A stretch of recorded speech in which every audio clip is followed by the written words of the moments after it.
मुझे दास बना कर रख लेना भगवान तुम अपने चरणों में। मुझे दास बना कर रख लेना भगवान तुम अपने चरणों में। मुझे दास बना कर रख लेना भगवान तुम अपने चरणों में। मुझे दास बना कर रख लेना भगवान तू अपने चरणों में। भगवान तू अपने चरणों में। भगवान तू अपने चरणों में। गोविंद तू अपने चरणों में।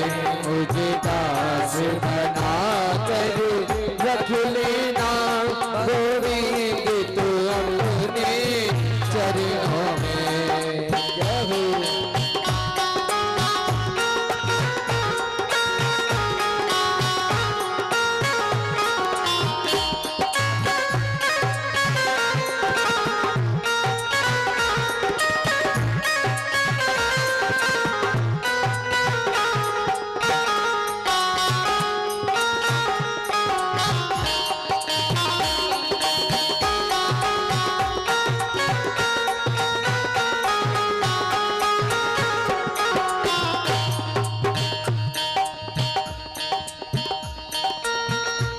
जब माता देवती गंगा की धारा बनके बहने लगी, तब वैसे तो माता देवती के अंश से ही कपिल देव का प्रादुर्भाव हुआ था, लेकिन याद रखना भगवान का कभी जन्म नहीं होता है, हमेशा अवतार होता है।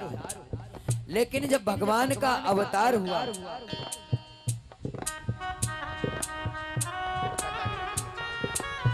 जब भगवान का अवतार हुआ था तब भगवान ने कपिल देव महाराज ने उनको ऐसी कलयुग के प्रत्येक से रूप की बातें बताई थी।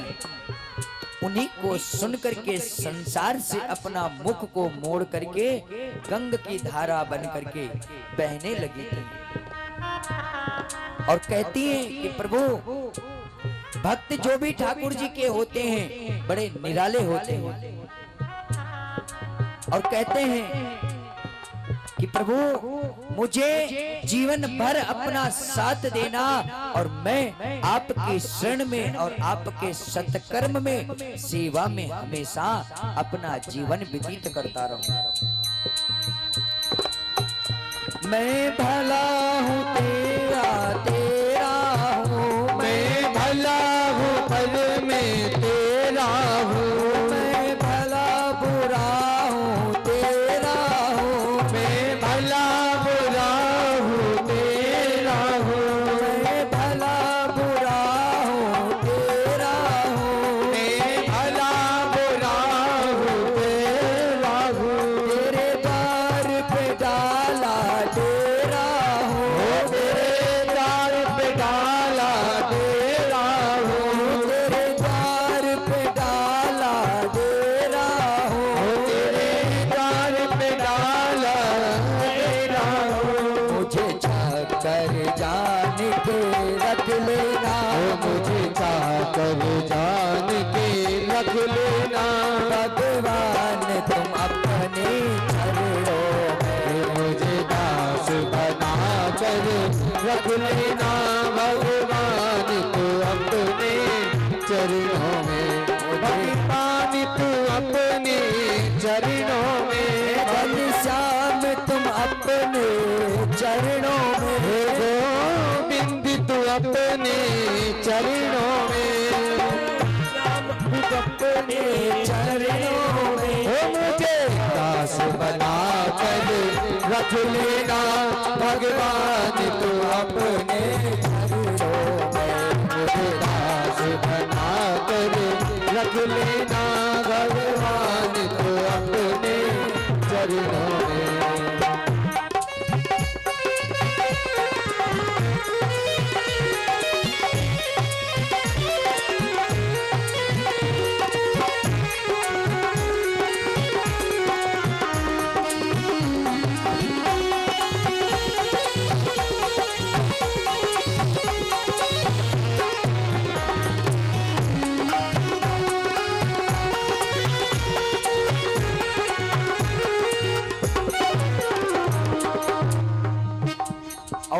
जब भगवान के प्रति ये 2 लाइन आपको तो याद होनी चाहिए। आप बेशक कोई मंत्र पूजा पाठ नहीं जानते, कोई श्लोक नहीं जानते हो, लेकिन इतना ही आपको बोलना है, आपके लिए सबसे बड़ा मंत्र ये है।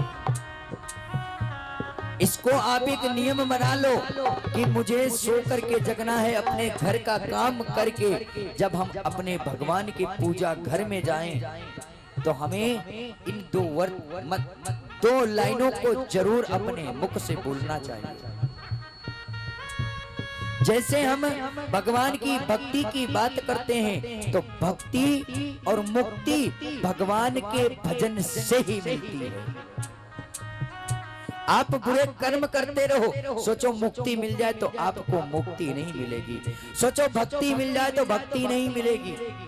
मुक्ति और भक्ति दोनों ठाकुर जी की शरण जब मिल जाएगी तो स्वयं आप पर उनकी कृपा हो जाएगी। और खाना कमाना तो जीवन का एक परिचय है। जब तक इस शरीर में श्वास रहेगी तब तक खाना कमाना रहेगा, और जिस टाइम हमारी श्वास टूटती है समझ लो आप हमारा संसार में हमें घर वाले भी तुरंत निकालने की कोशिश करते हैं। इसीलिए यही ठाकुर जी से प्रार्थना करो कि हे ठाकुर जी, इस जन्म में मुझे सेवा दे करके बहुत बड़ा उपकार किया है, लेकिन जब अगला जन्म हमारा हो तो आप मुझ पर इतनी कृपा करना कि हमेशा मैं आपके शरण में लगा रहूं। क्योंकि भक्ति का जो प्रत्येक रूप होता है वो कई प्रकार का होता है। जैसे हम नवद भक्ति कहते हैं, एक भक्ति होती है कि भगवान को बिल्कुल चिपक जाना, छोड़ना ही नहीं, और एक भक्ति होती चलते चलते भगवान की पूजा कर लेना, और एक भक्ति होती है कि अपने घर में रह करके अपने घर के माँ बाप को नहीं पूज रहे हो, परिक्रमा वृंदावन और अयोध्या की कर रहे हो। तो कौन सी करनी भक्ति चाहोगे, अपने माँ बाप की या वृंदावन की परिक्रमा की? बताओ, आप खुद विचार करो।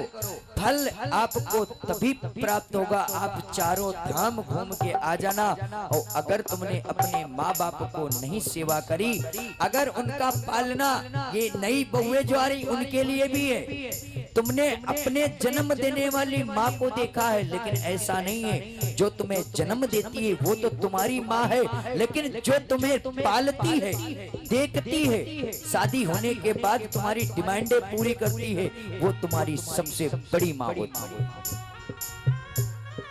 और जो बहू अपने सास की कदर नहीं कर पाती है, वो बहू अगले जन्म में, ध्यान रखना, मरने के बाद अगले जन्म में कुंभ पाक नरक में 3600 दिन तक वास करती है। जैसे जो बहू अपनी सास की बेकदरी करती है, बहुत ऐसे बड़े बूढ़े पड़े हुए हैं जो आज भी उनकी बेकदरी हो रही है। और मैं कहूंगा कि शादी आपकी जहां भी हो, माँ की बात इतनी मानो जितने, देखो घर बनाने में टाइम लगता है, बिगाड़ने में 1 सेकंड लगता है, जिसे भी लाके तोड़वा दो 1 सेकंड नहीं लगता। ये संसार की रचना है और इसी को सृष्टि की रचना कहते हैं। आप अपने परिवार को बढ़ाओ, घटाओ मत।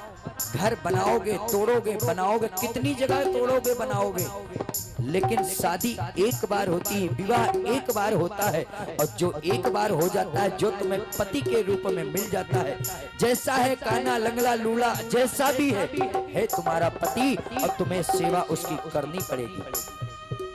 और अगर तुमने सोचा कि ये तो अंधा है, गूंगा है, बहरा है, लंगड़ा है, इसको छोड़ दो, हमारी हमारे दोस्तों में बेइज्जती होती है, तो उसका दंड उस टाइम नहीं कहते हैं। इंसान की लाठी में आवाज होती है पर भगवान की लाठी में आवाज नहीं होती। और आज नहीं तो वो लाठी, आज अपने सास ससुर को सताओगे तो कल तुम भी सास ससुर बनोगे। फिर तुम्हें बेटा ही तुम्हें घर से धक्के दे करके निकालेगा तो तुम खुद सोचोगे, आज मैं अपने सास ससुर का सेवा करती तो आज मेरे बेटे मेरी सेवा करते। बोया पेड़ बबूल का तो आम कहां से आए। अरे कांटे तुमने जब दूसरे के लिए बिछाए तो तुम्हें भी कलयुग में कांटे ही मिलने हैं।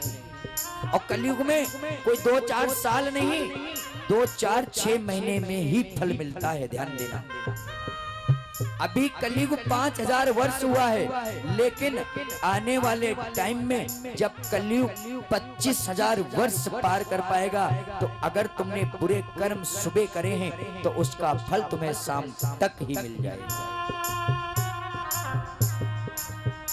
जब अधम से अधम को तारा था, जब अधम से अधम को तारा था, जब अधम से अधम को तारा था, जब अधम से अधम को तारा था, उसमें ही नाम हमारा था, उसमें ही नाम हमारा था, उसमें ही नाम हमारा था, उसमें ही नाम हमारा था। मुझे भार समझ कर रख लेना, मुझे भार समझ कर रख लेना। अब देखो भजन की अंतिम कड़ी में क्या कहते हैं, संतों ने स्वयं कहा है कि प्रभु चाहे तुम अनाथ समझो, चाहे तुम दुखी समझो, चाहे तुम गरीब समझो, चाहे तुम मुझे जैसा समझो, पर मुझे एक अपने परिवार का, अपने घर का मुझे एक छोटा सा हिस्सा मान के, और मुझे, मैं आदमी हूँ, कुकर्मी हूँ, फिर भी मैं आपका ही तो गुण गाता हूँ, और फिर मुझे आप जैसे भी रखोगे मैं वैसे ही आपकी सेवा में रहूंगा। और कहते हैं कि प्रभु चाहे मैं अब आपको बोझा लगूं, चाहे मैं हल्का लगूं, पर चलाना तो आपका ही काम है। और क्या कहता है भक्त, मुझे भार समझ कर रख लेना, मुझे भार समझ कर रख लेना। गोविंद तुम अपने चरणों में, गोविंद तुम अपने चरणों में, मुझे दास बना कर रख लेना, मुझे दास बना कर रख लेना। गुरुदेव तुम अपने चरणों में, गोपाल तो अपने चरणों में, गोपाल तुम अपने चरणों में, गोविंद तो अपने चरणों में, हे नाथ तुम अपने चरणों में, हे नाथ तो अपने चरणों में। बोलो के हरिलाल की। तो हम सब ठाकुर जी से यही कहें कि प्रभु जैसे आपने जैसा भी मुझे समझा, मैं इस लायक तो नहीं हूं, फिर भी मैं आपकी सेवा करता हूं। और अब चाहे आपको मैं बुरा लगूं या भला लगूं, आपको तो मुझे रखना ही पड़ेगा। अगर हम कहीं ठाकुर जी के दरबार में भी नहीं पहुंच पाते, यानी वृंदावन, अगर हम नहीं पहुंच पाते हैं तो वृंदावन जाना कोई हमें उचित लगता है। वृंदावन जाना हमारा कर्म है, और ठाकुर जी वृंदावन उसी को बुलाते हैं जिसके कर्म शुद्ध और होते हैं। ठाकुर जी कृपा तुम पर तभी करेंगे और वृंदावन आप तभी पहुंचोगे जब तक उनका बुलावा नहीं आएगा, तब तक आप जा नहीं पाओगे।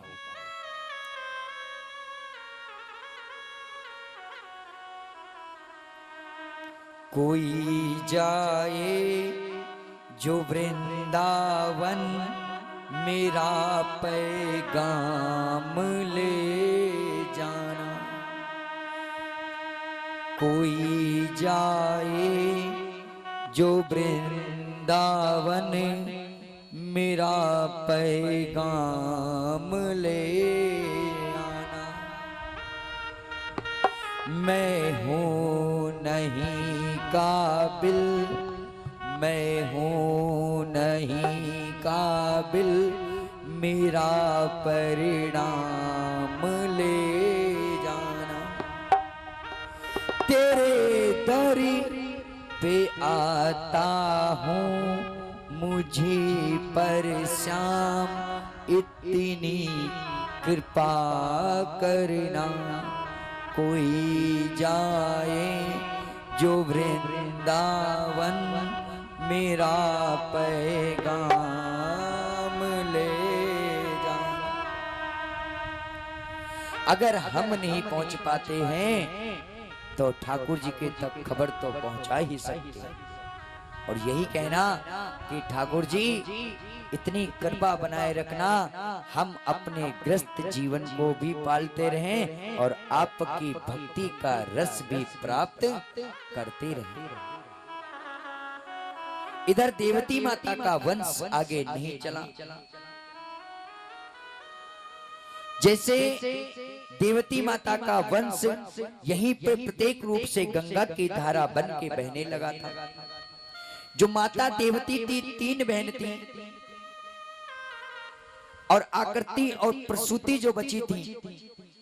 प्रसूति नाम की जो बहन है वो दक्ष के प्रजापति जो महाराज हैं उन्हीं के साथ उनका विवाह हुआ था।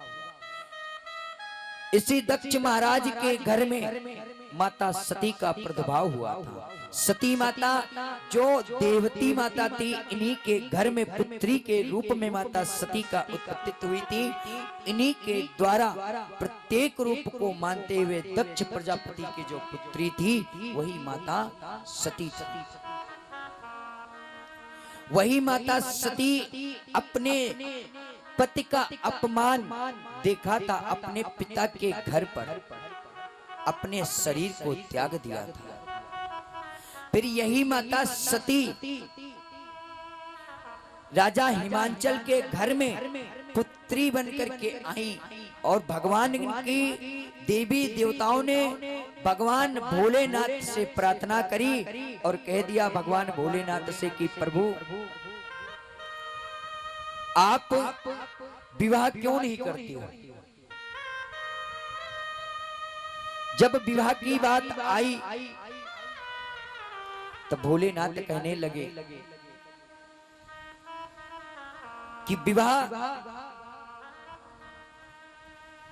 जैसे हम करते हैं ऐसे ही प्रत्येक रूप से होता है। लेकिन देवताओं ने जब भोलेनाथ से कहा,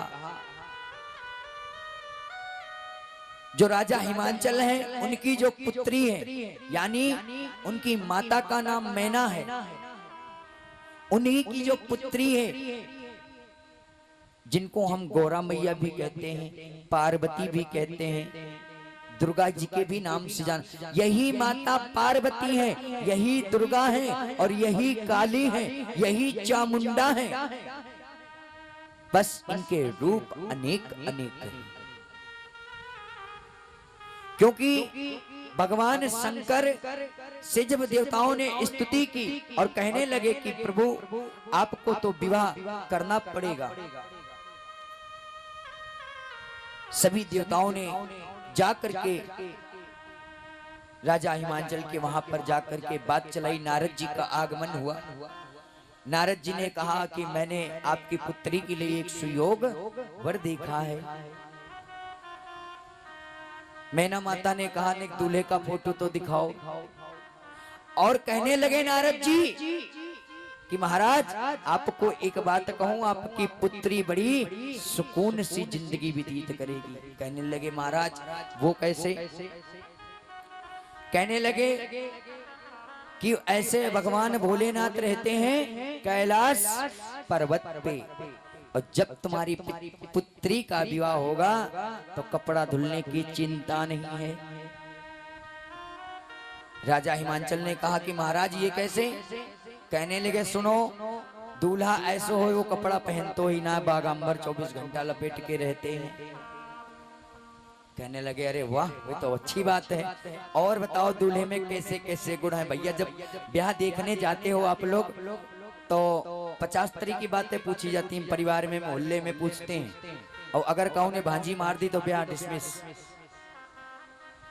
ऐसे ही भगवान भोलेनाथ के बारे में माता मैना और बैठी हुई हैं, पूछ रही कहीं और बताओ।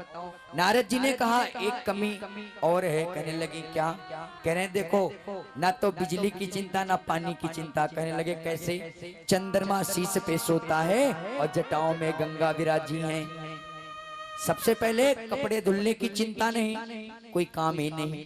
दूसरी बात, ना तो बिजली की चिंता ना पानी की चिंता, क्योंकि चंद्रमा 24 घंटा भगवान भोलेनाथ के माथे पे विराजमान रहता है। एक बार चंद्रमा भगवान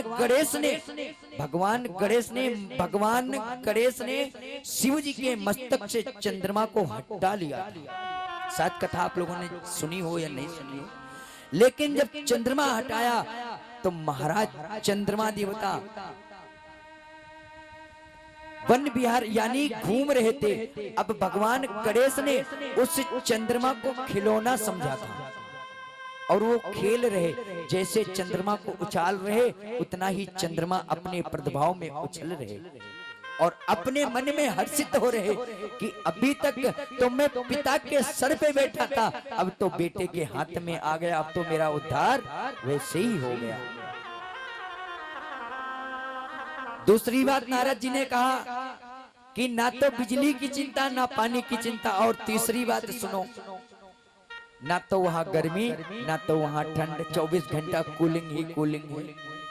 मतलब कैलाश पर्वत पे ना तो एसी की जरूरत ना कूलर की जरूरत है। कहने लगे महाराज बहुत बढ़िया रिश्ता लेके आए हो, और कहने लगे कोई खूबी बता दो। कहने लगे और बताओ क्या खूबी बताऊं? कहने लगे सुनो, कानों में बिच्छुओं को धारण करते हैं और गले में सर्प को धारण किया है। कहने लगे महाराज और बताओ कुछ? कहने लगे और क्या? पैरों में कुछ पहनते नहीं, सोने वोने की कोई टेंशन नहीं, जहां मन आ जाए वहां पे आराम से। और कहने लगे खाने पीने की तो व्यवस्था बताओ, हमारी पुत्री जाएगी तो खाएगी क्या? जैसे ही कहा तुरंत नारद जी कहने लगे खाने पीने की चिंता मत करो महाराज,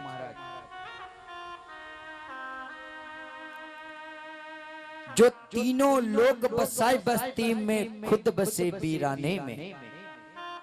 अरे महाराज आपके पास भी कम पड़ जाएगा, इतना है उनके पास। तो कहने लगे और कोई खूबी? कहने लगे और तो भैया कोई खूबी ना है। अच्छा कहने लगे दूल्हे का कोई बात तो बताओ, फोटो तो दिखा दो, है दूल्हा कैसा? नारद जी कहने लगे अब जब बारात आएगी तभी देख लियो महाराज। तब सोशल मीडिया नहीं चलता था, अब चलने लगा। फिर भी नारद जी की बात मानी और कह दिया कि जाओ दूल्हे से बात कर लो और मैं रिश्ते के लिए तैयार हूं। आज नारद जी महाराज भगवान भोलेनाथ के पास पहुंचे। भगवान भोलेनाथ के पास तो पहले ही सभी देवी देवता होके आए थे और आज सभी देवी देवता खुश हो रहे हैं। और भगवान भोलेनाथ से कहने लगे नारद जी कि महाराज मैंने आपका विवाह देख के आया हूं, आपकी शादी देख के आया हूं। जो बेटी है वो बड़ी सुंदर है, सुशील है। भोलेनाथ ने कहा नारद जी जब तुमने कर ही दिया फाइनल तो मना तो हम कर नहीं सकते हैं, अब तो मुझे विवाह करना ही पड़ेगा। भगवान शंकर की कितनी पत्नी थी किसी को पता है? भगवान शंकर की कितनी पत्नी थी पता है परीक्षित जी महाराज? भगवान शंकर की 4 पत्नी थी, 2 नहीं, 2 तो दुनिया जानती है, एक गंगा जी हैं और एक माता पार्वती। 2 पत्नी कौन सी थी? और भगवान शंकर की बहन कितनी है?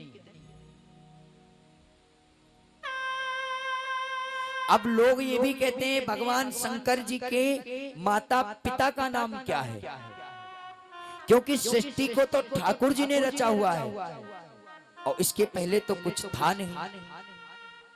जब सृष्टि को ठाकुर जी ने रचा तो भगवान शंकर के माता पिता जी कहां से आए? और मैंने आपको भी सृष्टि वर्ण सुनाया, बता दो सृष्टि वर्ण में कहीं भगवान शंकर का नाम आया है? कहीं नहीं आया है। आज नारद जी ने कथा के बाद बताएंगे भगवान शंकर की पत्नियों के नाम, भगवान शंकर की बहन के नाम, भगवान शंकर के माता पिता का नाम। आज नहीं कल बताएंगे, मतलब क्यों कथा बहुत है और टाइम कम है। इसको हम कल थोड़ा जल्दी बैठेंगे और जल्दी आना, कल का ज्यादा प्रसंग रहेगा। बुलबा के बिहारी लाल की। आज भोलेनाथ जैसे कहने लगे ठीक है प्रभु, जब आप रिश्ता देख के आए हो तो मैं विवाह के लिए मना नहीं करूंगा।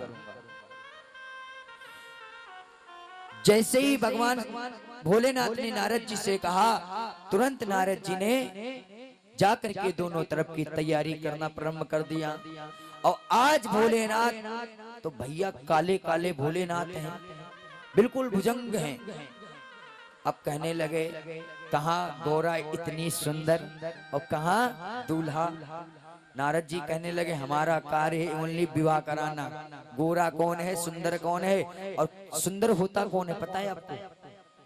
सुंदर कौन होता है? अरे चेहरे से जो सुंदर होते हैं, चेहरे से जो सुंदर होते हैं वही बंदर होते हैं।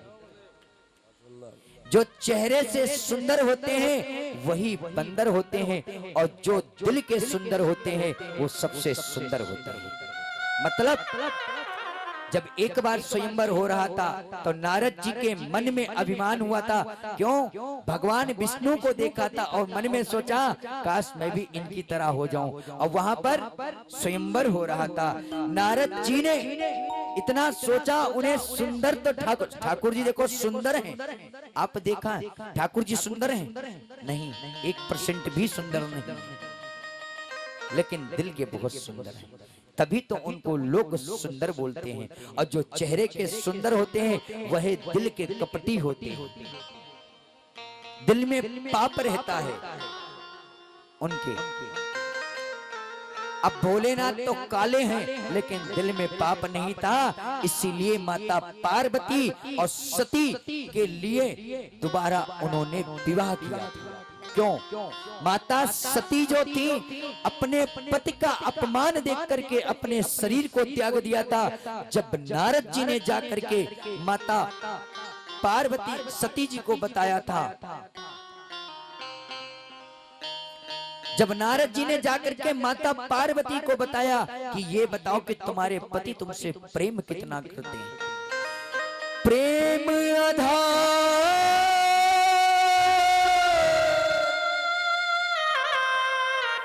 बहता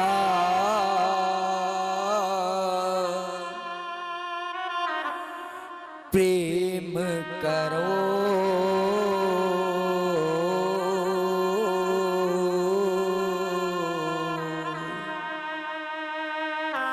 प्रेम की बात को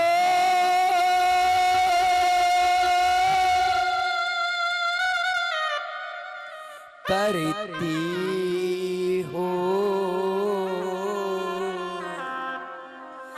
सच्चा प्रेम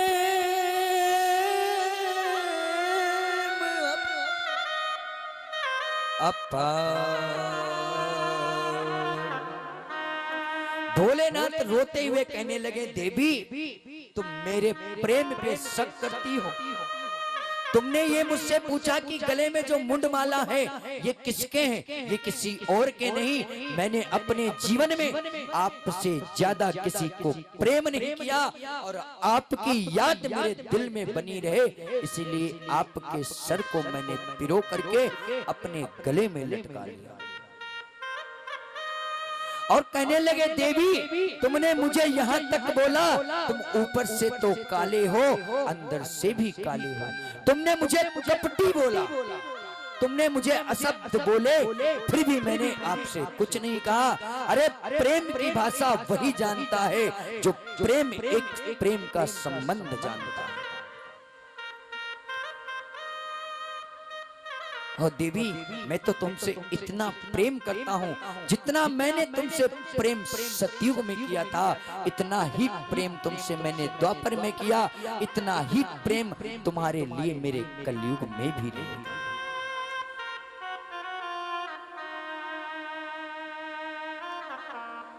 जब भगवान भोलेनाथ माता पार्वती को ऐसे वर्ण बताए, माता पार्वती रोने लगी, आंखों से अश्रुधारा बहने लगी।